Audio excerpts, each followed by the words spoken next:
Bonjour à tous et bienvenue à cette nouvelle vidéo de conseils Ubicast. Nous allons nous intéresser aujourd'hui aux bonnes pratiques d'enregistrement. L'idée étant de pouvoir vous mettre dans les meilleures conditions pour vous permettre de créer vous-même vos propres contenus de type module e-learning, tutoriel, MOOC ou même messages de communication interne. Alors, nous allons commencer par vous préconiser d'arriver préparé. En effet, l'idée étant que vous maîtrisiez votre éventuel support de présentation si vous en utilisez un, PowerPoint, PDF ou même une démonstration logicielle si tel est le cas. Et surtout le discours qui va avec. Alors on vous invite pas forcément à utiliser un prompteur ou à connaître un texte par cœur, mais plutôt à vous donner des points de repère à travers des mots-clés par exemple. Mais quoi qu'il en soit, normalement vous maîtrisez ce sujet-là, donc il ne faut pas trop vous formaliser. Vous n'êtes pas présentateur télé, c'est pas votre cœur de métier et c'est pas là-dessus qu'on vous attend. Donc restez naturel.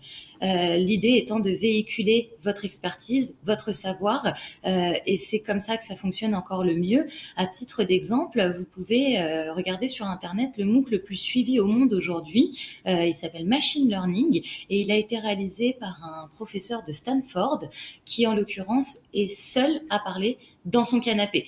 Donc, il n'y a pas ni d'effets spéciaux, ni de fond vert, ni de prompteur. C'est juste que cette personne est tellement intéressante qu'elle se suffit pour rendre le contenu lui-même prenant. Ensuite, on va vous inviter à correctement vous équiper. Même si effectivement le fond prime sur la forme, c'est quand même important de mettre vos utilisateurs, vos vidéonautes, dans les meilleures conditions. Donc pour ça, on va vous encourager à vous mettre en lumière autant que possible, éviter d'être trop dans des éléments sombres pour pas être ombragé ou avoir des lumières trop fortes ou pas assez naturelles comme les néons qui parfois peuvent donner un effet un petit peu malade. De la même manière, on vous invite à privilégier, si vous le pouvez, un micro-cravate qui donnera souvent un meilleur résultat que les micros intégrés directement aux ordinateurs. Faut savoir, on s'en doute pas forcément, mais que le son est toujours plus important que l'image dans une vidéo. Si l'image est un petit peu dégradée, ce sera pas très confortable, mais vous pourrez quand même suivre le contenu. En revanche, si le son n'est pas de qualité, il est désynchronisé ou saturé, on peut vous assurer que personne ne regardera malheureusement le contenu jusqu'au bout.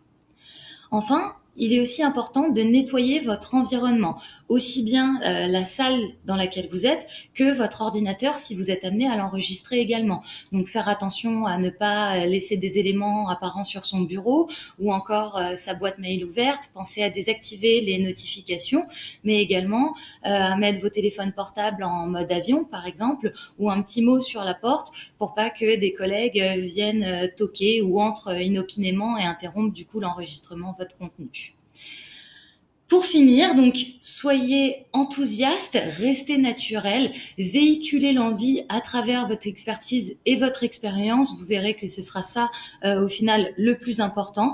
Et vous pouvez également, pour pérenniser un petit peu tout ça, compléter et enrichir votre contenu grâce à des fonctionnalités de social learning telles que celles que peuvent être proposées par MediaServer à travers le panneau latéral et garder le contact avec votre audience. Donc, profitez de ces fonctionnalités aussi pour répondre à des questions, ajouter des commentaires, etc. Voilà, j'espère que ces conseils vous auront été utiles et on se donne rendez-vous très bientôt pour une nouvelle vidéo. Au revoir!